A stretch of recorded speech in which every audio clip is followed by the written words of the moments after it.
Hi friends, welcome back to my channel. ఈ స్టోరీకి writer SNMR Sridhar గారండి. శ్రీధర్ గారి అన్ని స్టోరీస్ కి కాపీరైట్స్ వర్తిస్తాయి. ఆయన పర్మిషన్ లేకుండా యూట్యూబ్ లోనే కాదు మరే ఇతర సోషల్ మీడియా నెట్వర్క్ లో కూడా ఆయన స్టోరీస్ ని అప్లోడ్ చేయడానికి వీల్లేదు. దయచేసి అలా చేయకండి ఫ్రెండ్స్. అలా చేస్తే లీగల్ గా చాలా ప్రాబ్లమ్స్ ఫేస్ చేయాల్సి వస్తుంది. అలానే ఈ స్టోరీస్ చదువుతున్న వాళ్ళైనా వింటున్న వాళ్ళైనా మీరు మరే ఛానల్లోనైనా శ్రీధర్ గారి స్టోరీస్ ని చూసినట్లయితే వెంటనే నాకు కామెంట్ బాక్స్ లో మెసేజ్ చేయండి. ఇది పూర్తిగా శ్రీధర్ గారి ఛానల్ అండి. కేవలం ఆయన స్టోరీస్ మాత్రమే ఇందులో ఉంటాయి. కానీ కొంతమంది పేర్లు మార్చి వేరే ఛానల్స్ లో ఆయన స్టోరీస్ ని అప్లోడ్ చేస్తున్నారు.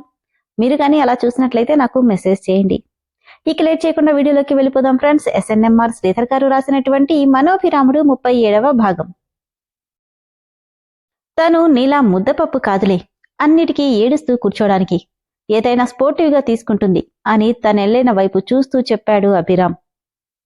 కోపంగా, నేను చాలాసార్లు చెప్పాను నన్నలా పిలవద్దని.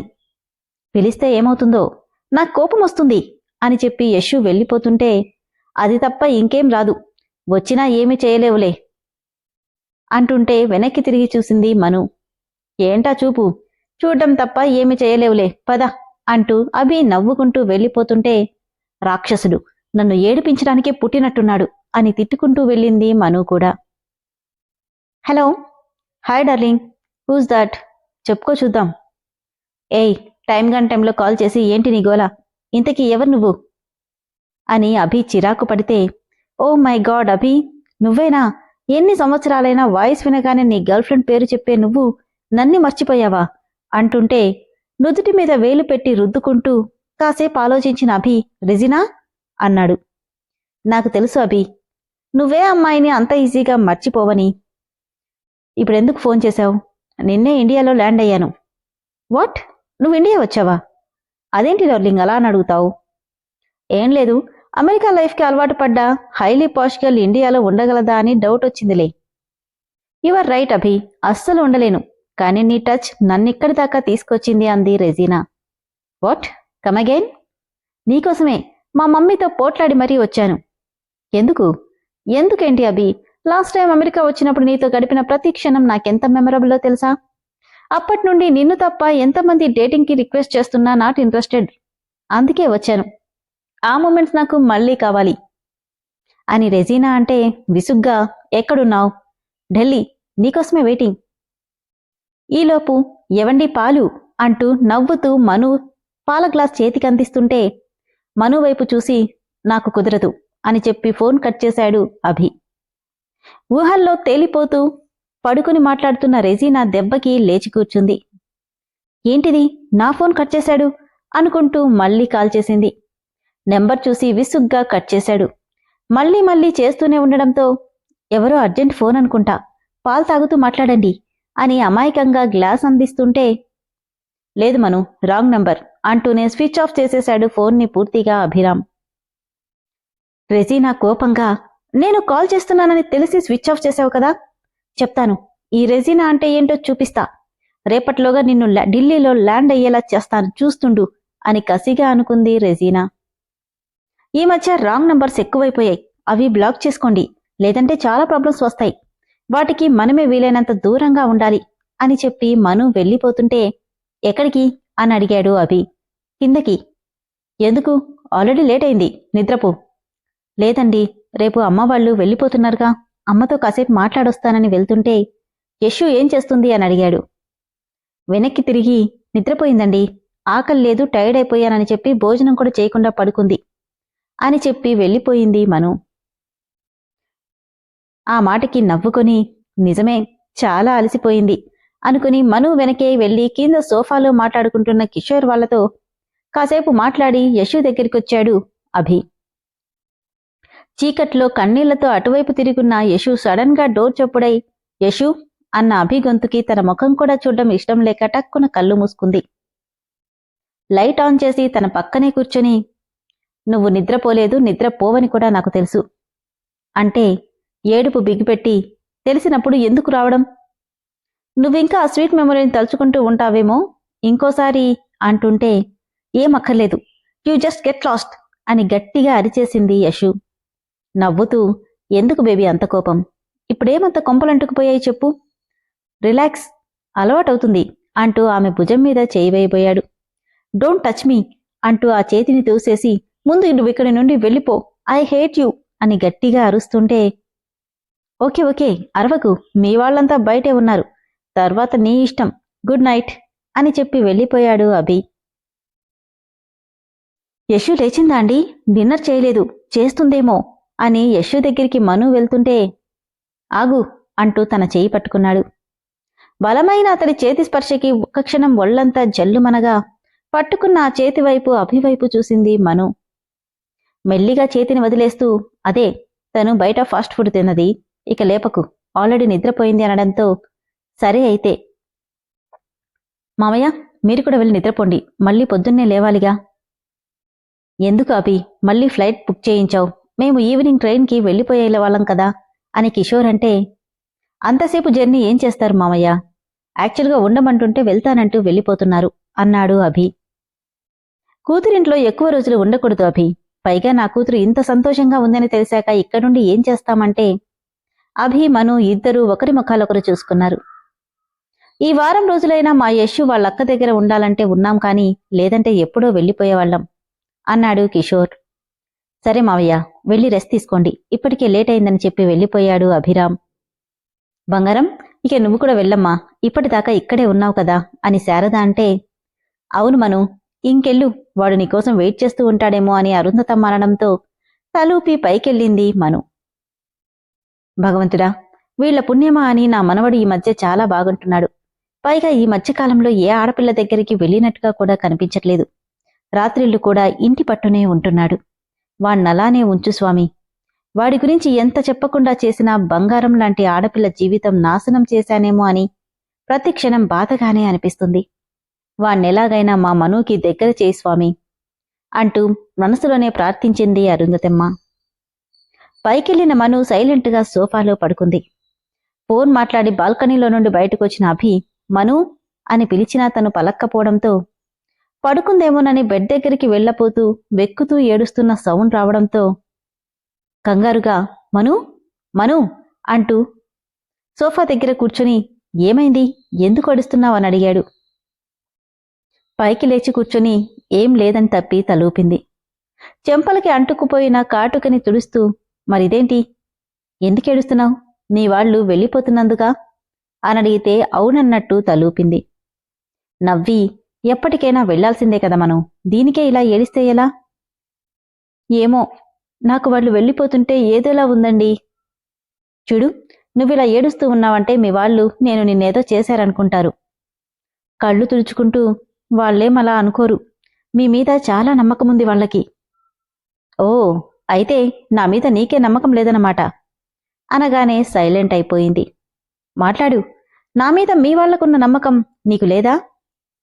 అంటే అది నమ్మకం రావాలి అంటే మీరేంటో తెలియాలి, కానీ నాకు మీ గురించేం తెలీదు కదా అని తలోంచుకొని చెప్తుంటే, అంటే నా గురించి తెలీదు కాబట్టి ఎవరైనా ఏమైనా చెప్తే నమ్మేస్తావా?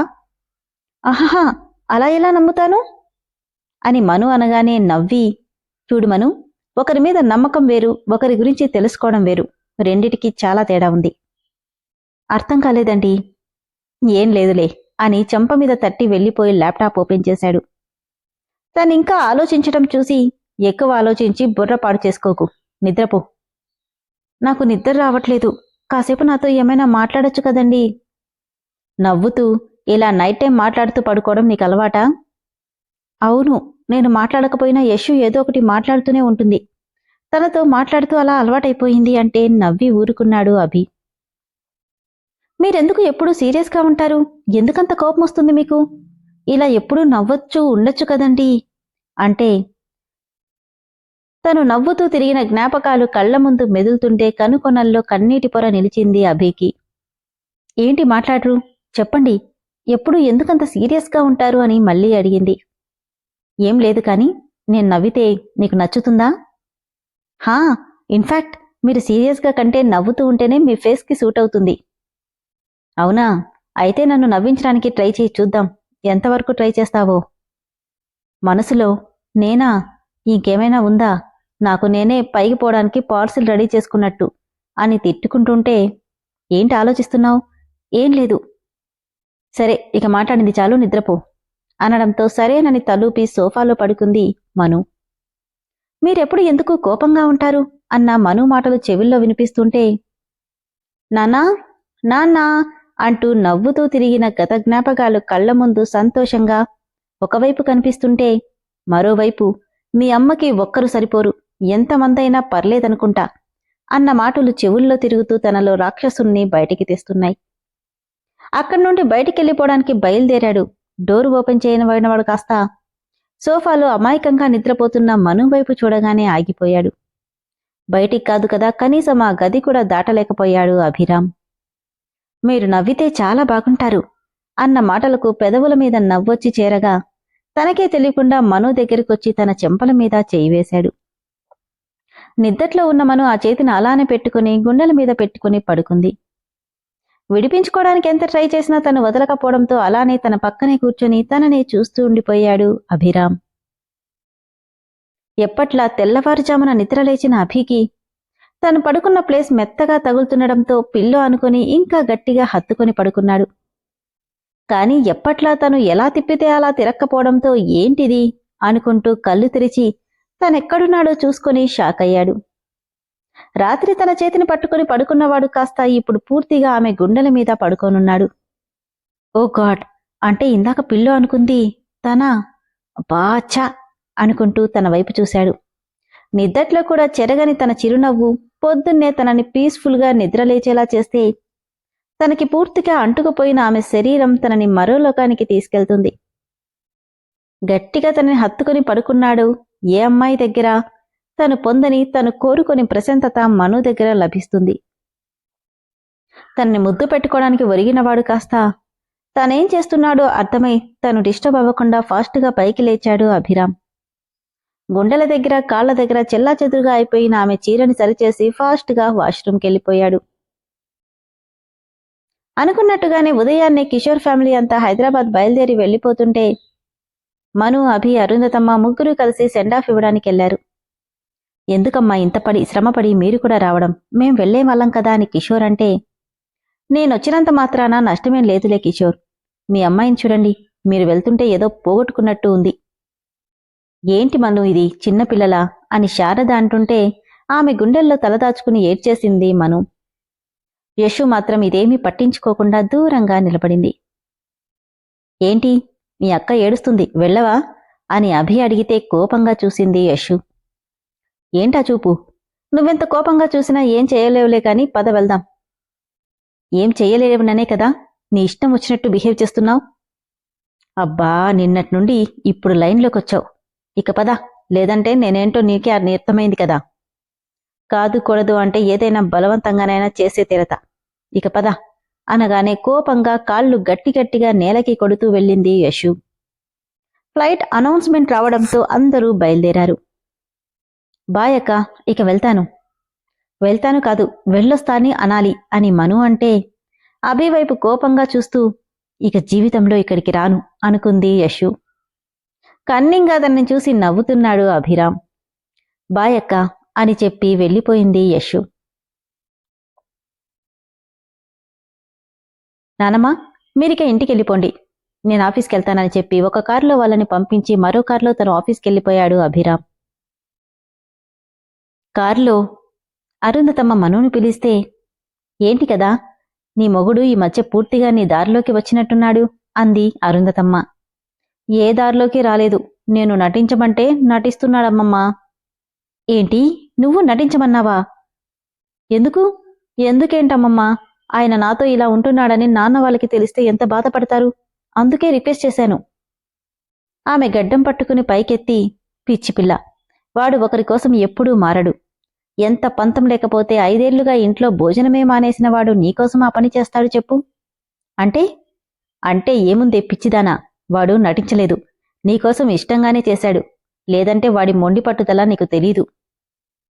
ఏం కాదులే అమ్మమ్మ, ఆయనకి ఎవ్వరి మీద ఏ ఇష్టం లేదు. మను, వాడికి లేకపోతే నువ్వు తెచ్చుకో, నీ ప్రేమతో వాణ్ణి మార్చేయి. నీకు తెలుసా, వాడి మధ్య రాత్రుళ్ళు బయటికెళ్లడమే మానేశాడు. దానికి నాకు ఏం సంబంధం అమ్మమ్మా, ఎప్పటినుండో అడుగుదామనుకుంటున్నా.